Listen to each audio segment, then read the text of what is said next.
everything is really a choice. What message do you send out? How do you want to be remembered? And how do you want to be addressed?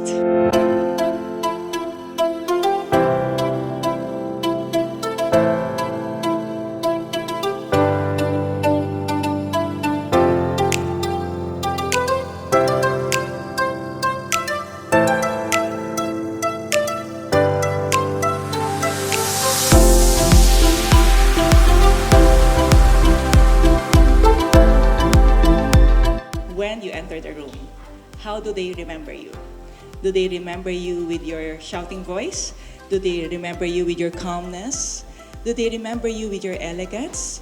Or do they remember you with lack of etiquette? It really depends not on them, but on you. The most important person in your life is the one in front of you. The one in front of you. It could be your mom, it could be your, sabi niyo, husband, children, family, client, could be someone assisting you.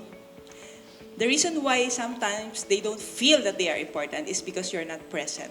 The reason why sometimes they don't feel that they are important is because they see that you have not prepared for them with the way you look.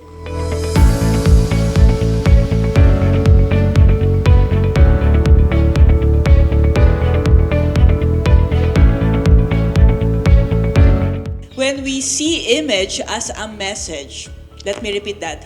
When we view image as a message, mabilis nang i-identify when you forget the checklist. Kasi we have a lot of checklists like anong isusuot, do's and don'ts, then etiquette, ano na naman ang do's and don'ts, sa dining pa lang. So, but when you focus on, I need to look credible, I need to look reliable, of course, not removing the authentic you, you still have to, be vulnerable with poise. And at the same time, I'm not gonna do it for myself, but I'll do it for others. Because image is, for me, you get lazy when it's just for yourself. But if it's for others, you try to do something about it. Everything is really a choice. What message do you send out? How do you want to be remembered? And how do you want to be addressed?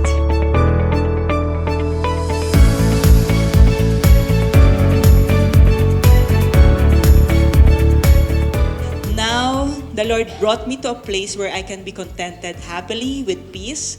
That's why I can now teach.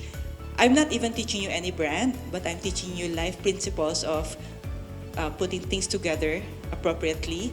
And when they see that mukha kang mamahalin, maybe they don't have like enough words to describe, but it's really more of I trust you. I trust you. You can handle our account. You can handle back-to-back accounts. But because of lack of better words, they get to describe you as mukhang mamahalin. Or, sa akin ang tingin ko doon, they're telling me you're worth it. So, whenever you expect a client and a colleague or a co-team to be perfect, doon palang mali na yung truth na hinahawakan natin. Because imperfect people who will communicate with another imperfect people have the tendency to, what? Disappoint each other, fail each other, of course. So, hindi dapat yun ang paghandaan natin. Dapat ang paghandaan natin is when the imperfections, our imperfections, get in the way, what do we do? So, you treat them, I always get this question, so ma'am, how do you respond? How do you react when you are treated like this and that? You respond according to who you are, not according to how you are treated. Agree? When you know that things are changing and the only power that you have is the areas of your control, you have the power to assess, di ba? You have the power to step back bago tayo mag-react.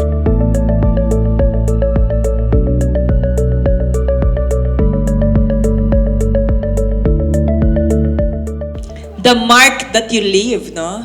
Let's be so conscious with that. Yung mark na iniiwan mo. The imprint. Kasi no one can do it for you. And if you will not create it, others will do it for you. They will interpret you, create stories. And again, no, paano mo ba gustong maalala ka? Okay. So, there you go. Every day is actually a choice to be rude or what? And what's our keyword again for etiquette? Respect. When you have a vision, when you have clarity on who you are, it's very life is easier. Why? Because you have a clear conviction of when to say yes and no, and you get time management as well.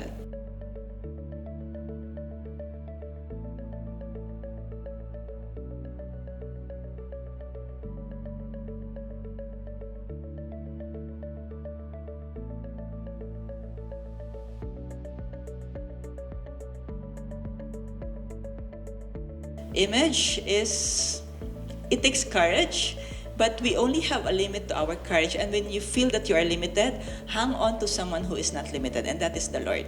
When you decide to do something to be you, to be real, and to align yourself according to your design, who is capable of respect, who is capable of communicating your confidence, dress like one. Let me remind you, you are fearfully and wonderfully made. So you want to make sure that you look like one, speak like one, behave like one.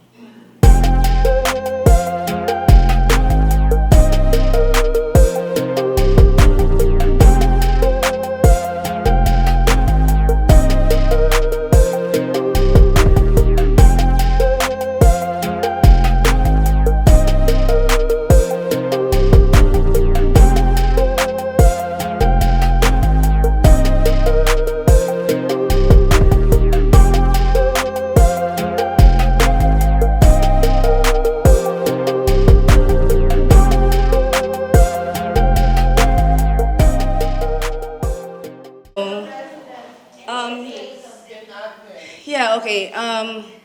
Tony, thank you so much for very enlightening, wonderful skills training. It's really more than skills what you gave us. It's motivation and acceptance and just the honesty.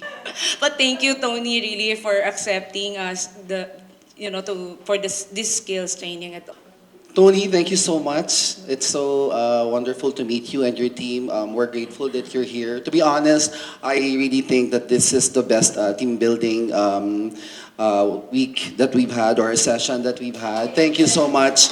At this point, I'm almost 50, and all of us here, not most of us, all of us here are business owners and are leaders, and we are strong-minded. We have strong personalities, but at this point in our lives, it's wonderful to know that we can still learn.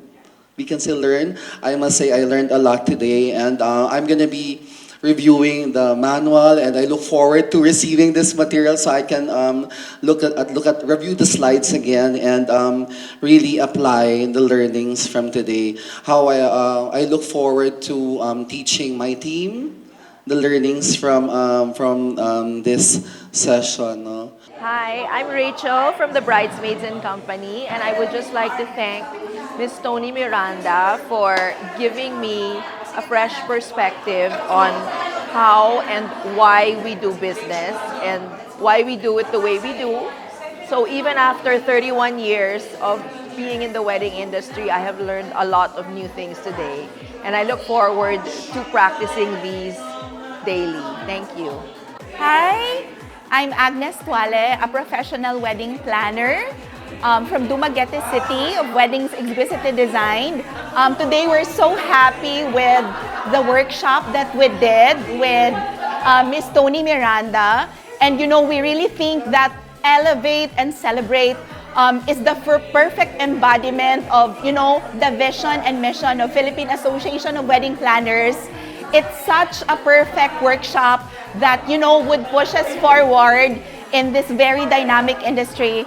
And also, it really reminds us of our purpose, of the completeness of our being, and the reason why we are here, to help the industry and to help our clients. Thank you, Miss Toni Miranda, for reminding us of our who and of our whys. We really look forward to the next session with you. See you again soon. Thank you. Hi, I'm Miss L of El Bonita Events, Davao City, and a member of PAWP. I would like to extend our heartfelt gratitude to our trainer, Miss Toni Miranda, for the invaluable lessons. And truly, it was really inspiring and engaging approach. And then we deeply appreciate how she taught us, her manner, her ways. It was truly engaging, not boring. And I tell you, we're looking forward for more engaging activities and training such as like this.